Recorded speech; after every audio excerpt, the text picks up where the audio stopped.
جب اللہ کچھ دینا چاہتا ہے، میں نے وہ گولی اٹھائی، وہ پھر دوڑ لگائی ننگے پاؤں، اور مولانا رحمہ اللہ فوت ہو گئے، سر پر رضائی لے کے لیٹے ہوئے تھے، تو میں نے ایسے پاؤں دبائے، تو انہوں نے رضائی اٹھا کر، ہاں کیا بات ہے؟ میں نے کہا جی یہ چائے ہے اور یہ سر درد کی گولی ہے، آپ کو درد ہو رہا ہے، نوش فرمائے۔ تو ان کے ہونٹ ہلے، میں نے نہیں سنا، دعا دی انہوں نے مجھے۔ کیا دعا دی؟ وہ خود فرماتے تھے کہ طارق جمیل کی قبولیت میری دعا سے ہے، اور ایک میرے ساتھی تھے مولوی خورشید کی قبولیت میرے ڈنڈوں کی وجہ سے، اس کی پٹائی بہت کی تھی انہوں نے، تو میرے بارے میں فرماتے تھے کہ یہ میری دعا کا اللہ نے اس کو سلا دیا ہے۔ تو انہوں نے بے ساختہ مجھے دعا دی، وہ میں نے سنی نہیں، چائے پلائی، گولی کھلائی، تو اللہ نے کیا سے کیا کرتے۔ میں اپنی بیگم پھوپھی رحمۃ اللہ علیہ، والدہ رحمۃ اللہ علیہ کے ساتھ حج پہ گیا، ان کو لے کر میں باہر نکلا تو دو بوڑھی عورتیں بیٹھی تھیں۔ میں کہ اماں جی کیوں بیٹھی ہو؟ کہ پوتا راہ بھول گئی ہیں۔ اب میرا بھی وہ دوسرا حج تھا، مجھے بھی مدینہ کا حدود اربا پتہ نہیں تھا۔ میں کہ کوئی ہے تھوڑے کول کارڈ؟ انہوں نے کہا اے کارڈ ہے۔ میں کہ اچھا آ جاؤ، اور دونوں چل پڑی۔ مجھے ایک عرب ساتھی نے پورا گھر دے دیا ہوا تھا۔ جب دروازے پر پہنچے تھے ایک اور کھانے لگی، نہیں میں نہیں جانتی، وہ کرنے کے دیکھ کے نا شور شریف لگتا ہے، کوئی ایڈی وڈی گل، آ جا آ جا۔ وہ دہا کو لے کے میں نے اپنی بیگم سے کہا کہ ان کو کھانا کھلاؤ، اور وہ کارڈ لے کر میں اپنے ایک دوست کے پاس گیا، وہ جو جس کا گھر تھا۔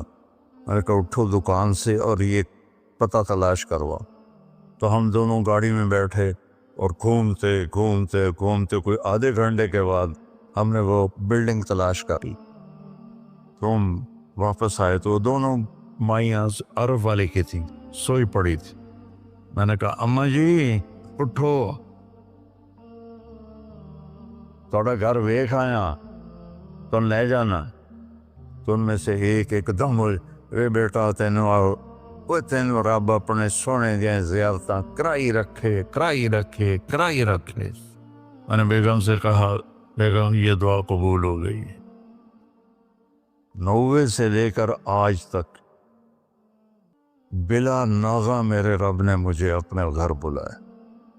ایک 94 کا حج نہیں ہوا کہ وہ میری انگلینڈ تشکیل ہو گئی تو میں وہاں چلا گیا،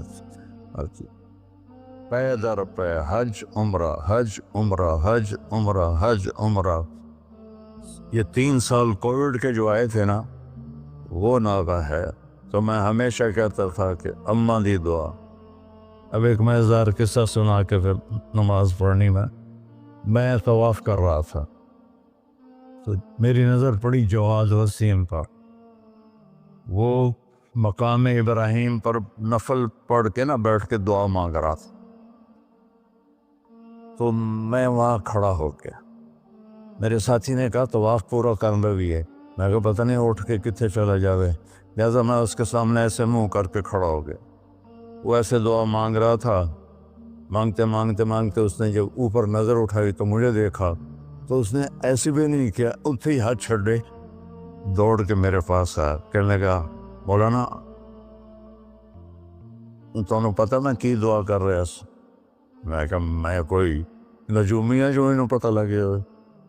کہنے لگا میں یہ دعا کر رہا، یا اللہ مولی طارق جمیل کو اماں کی دعا لگی ہوئی ہے، وہ ضرور آیا ہوگا حج پر، وہ جہاں بھی ہے مجھے ملا دیا۔ کہ یہ میرے الفاظ ختم ہوئے تو سامنے کھڑا تھا۔ تو اس میں آپ کو دعائیں ملیں گی بڑی زبردست۔ اللہ اپنے فرائض پورے کرو، نماز میں ناغہ نہ ہو، کسی کے لیے دل میں نفرت نہ رکھو، آپس میں اگر صحیح چلنا ہے تو ایک دوسرے کی غیبت نہ کرو، برائی نہ کرو، تو پھر انشاءاللہ نسلوں تک اللہ ہمارا یہ کام چلے گا۔ میں روزانہ مانگتا ہوں یا اللہ اس کو صدیوں پر لے جا، یہ نہیں کہ میں چلا جاؤں تو کام ختم ہو جائے، یا اللہ اس کو صدیوں پر لے جا، تیرے لیے کیا مشکل۔ تو میں آپ سب کا شکر گزار ہوں، اور یہ جو انہوں نے اتنا خوبصورت انتظام کیا ہے اس پر بھی انتظام والوں کا بڑا شکر گزار ہوں۔ پتہ ہے اس بستی کا نام کیا تھا پرانا؟ ڈل لالا۔ ڈل کہتے ہیں اس کنویں کو جس میں پانی نہ ہو، اس کو ڈل کہتے ہیں۔ تو یہاں پہلے آبادی نہیں تھی۔ 1945 میں ہمارا گاؤں ہے وہ ادھر حسین پراڑی والا، وہ 300-400 سال پرانا گاؤں ہے۔ تو جیسے برادریوں میں ہو جاتی ہے کھے کھبڑ، تو وہ کچھ ہوا ہوگا ہماری تو پیدائش سے پہلے۔ تو میرے تایا رحمۃ اللہ علیہ میاں حق نواز، انہوں نے آ کر یہاں گھر بنایا۔ اس وقت اس نے 50,000 روپیہ خرچ کیا تھا۔ تو 1948 میں پھر ان کے چھوٹے بھائی تھے میرے والد، انہوں نے آ کے گھر بنا لیا۔ تو اس گاؤں کی ابتدا ہوئی اور بسم اللہ ہوئی۔ تو اللہ تعالیٰ اسے آباد رکھے، اس چھوٹے سے گاؤں سے اس میں یہ رونقیں لگی رہیں۔ آپ کے تعاون کا، ان مستورات کا، ان بچیوں کا، آپ کا سب کا انتہائی شکر گزار ہوں۔ آپ اپنے اس کو جاری رکھیں۔ میں اجازت چاہتا ہوں کیونکہ مجھے فیصل آباد نکلنا ہے۔